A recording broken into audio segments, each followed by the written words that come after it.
I was returning home from an afternoon of shooting my new shotgun that I just bought.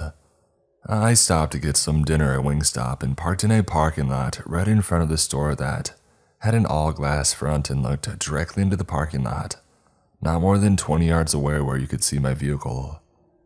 Seemed pretty safe, right? Not thinking anything of it, I left my shotgun in the back in its case where it was visible. You could not see the firearm itself though, but you could certainly see that it was a rifle of some kind due to the shape of the bag, and also I had a duffel bag next to it. Anyways, I go in and eat some dinner, have a couple of beers, and I'm pretty content. I walk outside and I see this sketchy dude in the parking lot just kind of walking around, specifically around my vehicle, kind of looking around, just a general sketchy body language, and I immediately got a bad feeling. It was kind of a poorer area of town and there were some weird people in this little city that I'm in. So I just put my paranoia to the back of my mind and think that maybe this guy is going to ask me for money or something. As I approach my vehicle, he sort of turns around and walks off a bit, but still close to my car. Still not thinking much of it, I keep alert just in case. I step inside my vehicle and put the key in the ignition and I turn it on. All the while, I see this guy out of my peripheral standing at my passenger window. And I think that it's pretty weird that he's still standing there. And I'm thinking that he's going to tap on my window to ask me for money or for a ride. Nope.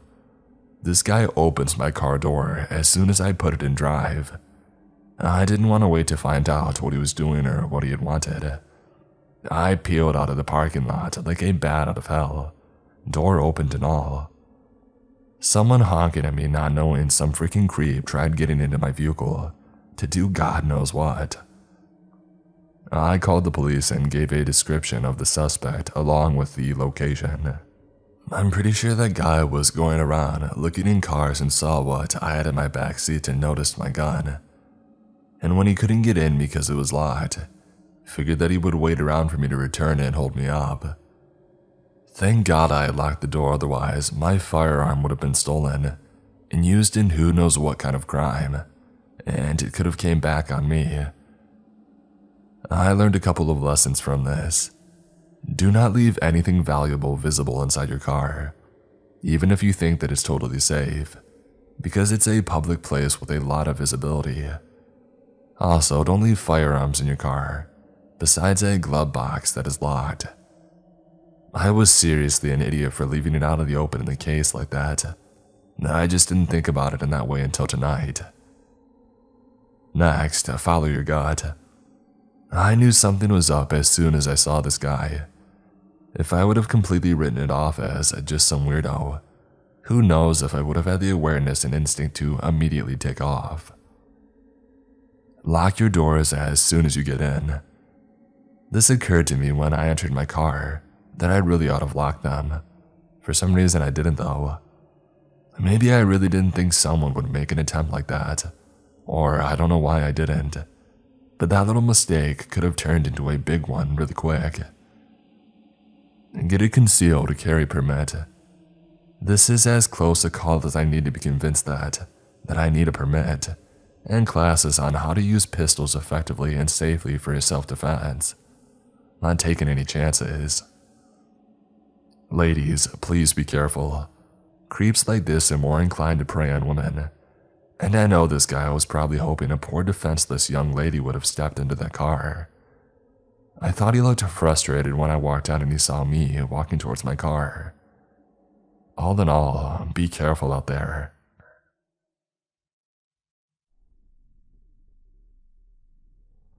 This is my second posting that happened after the bus incident. I actually bought a car right after the bus incident. I had a car loan to pay off, but I was so shook up after that I decided it was worth it. Unfortunately, I'm an idiot and decided one night in the middle of the night that I needed to grab something from Walmart. I don't remember what time, and at this point, I don't even remember what I even went in to get, but I do remember that I was getting out of my car, and I saw a rusted vehicle pull up to the front of the building. The larger person in the driver's seat kind of shoved some skinny disheveled looking late teen to early 20-year-old out of the car and was kind of aggressively ordering him to do something and drove off. I also saw the teenager look at me and I closed my door and scurried into the store. I had kind of a do not involve me mentality. I didn't know what they were doing, I just didn't want to be involved. This only lasted for a few minutes. I had immediately gone into the women's clothing section because I wanted to be further away from the entrance when he came in. But dang if that obvious drug addict didn't immediately run up to me. I can be naive but not completely sheltered. As soon as he opened his mouth, I knew he was going to ask me for money, and money is a pet peeve of mine. I work hard and I make very little money. I was lifting boxes of product, assembling furniture, having to take a bus with crazy people. Before I had a car, and if I missed that bus, I would have to walk miles to get home. I realized at this point that the person who dropped him off ordered him to get money some way or another, and I was annoyed. I could see him preparing himself to try and look pitiful and opening his eyes wide to look innocent. I guess he didn't understand how insincere he looked right off the bat and was like, "Ma'am, can I ask you?" No. I immediately cut him off. I didn't want to hear whatever lie he was about to tell me. He tried a few more times, got mad and stalked off, pissed at me. He found the lady working in the changing rooms and I could hear him talking to her in the same insincere tone, complaining about me to gain some sympathy. "Ma'am, you won't believe how rude this..." She cut him off and I heard her call out on the radio very loudly, "Security, come get this guy out of here." I heard him pleading with her and her yelling at him for a minute and security came to escort him out.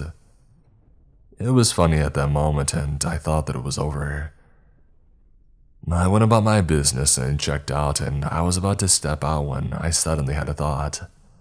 The guy's mad at me and he knows where I parked, and his ride drove over leaving me there. So that guy is still out there. There were only 4 cars in the parking lot, mine with 2 cars next to it and one a row after mine. I thought that I was overreacting, but I felt like it was a bad idea to go out there alone. I stood there for a few minutes contemplating getting security to walk me out when I heard someone getting checked out, and I looked to see that it was a very well put together tall man who seemed nice, so I waited and asked him to walk me to my car. He was from the car the row after mine. He didn't mind at all, so I walked with him to my car, locked the door, and he walked to his. I really thought that I had overreacted. I thought that I was being paranoid. Until I pulled out and drove past those 2 cars next to me to leave, and I saw the young man uncrouched from between the 2 cars next to mine and walk off. I stopped going out alone after that night, and I started keeping my pepper spray in my hands in parking lots if I did.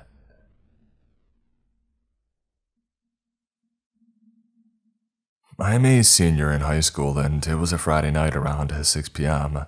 and I had just gotten out of my drama class. As usual, my mom worried that anything could happen at such an hour and then came with her car to fetch me.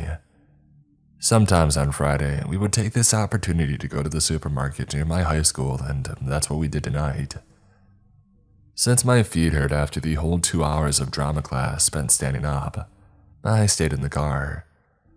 The other reason why I stayed in that car is that I would love to sing my songs when nobody was around, because I could shout and the sound was muffled. It was like I was in my own little personal space. By reflex, I locked all the car doors and waited for my mom to enter the shop to begin to sing some random stuff that I was into at the time.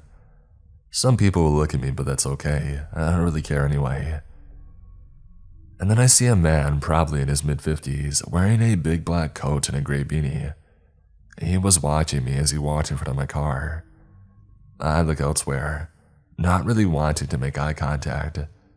I just saw him smile at me when I looked away. I don't think much of it as he walks past my passenger door, the one side where I was sitting at. As I hear the sound of a car handle being pulled with force, my blood ran cold. It was the sound of the handle on my door, the passenger door. The man continued without looking behind. It dawned on me. The only reason that he couldn't open it was because I had locked everything up. What would have happened if I didn't? I don't know, but with the smile that creep sent to me, I believe that it wouldn't have been nice. Moral of the story: always lock your doors even if you stay in your car. It can happen to anyone to stumble upon a creep, even on a parking lot at 6 p.m. with witnesses around.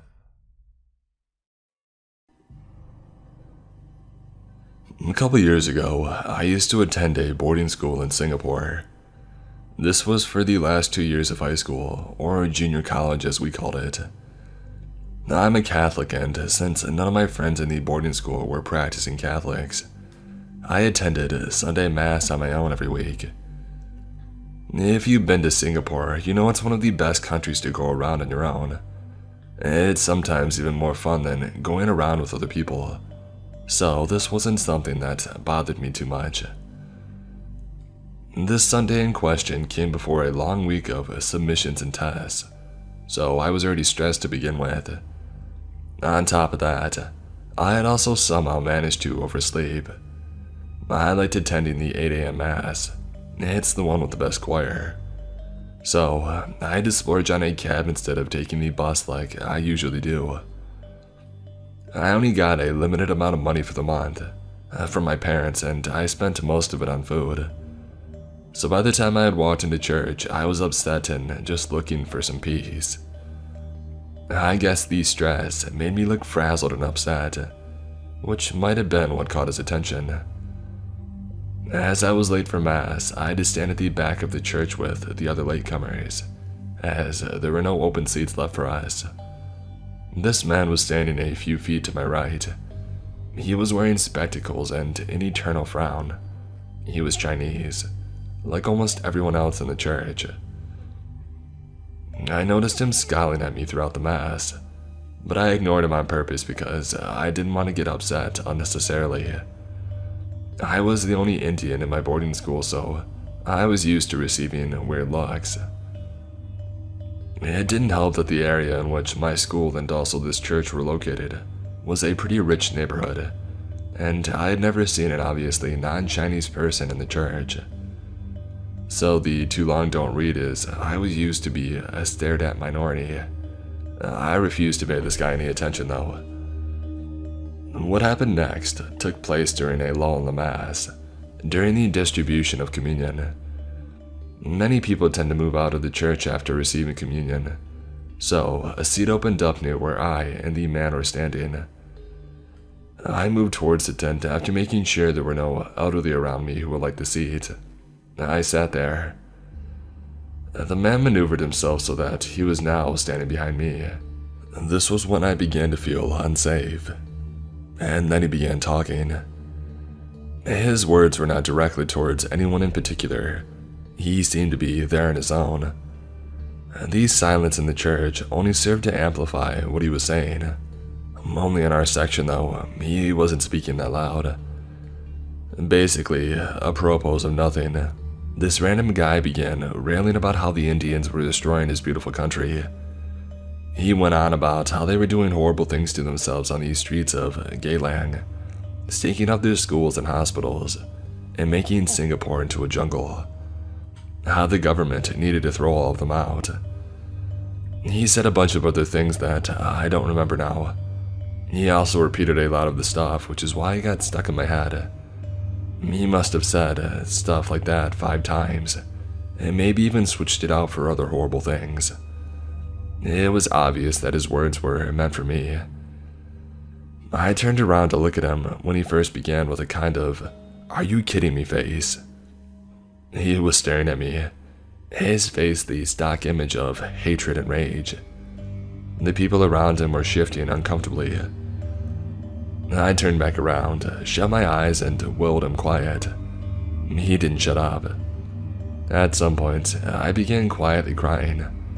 I wanted so badly to move away, to run out of the church, but I was scared of causing a scene and making people notice me in a way that I didn't want to be noticed. I cannot fully explain the absurdity of the situation.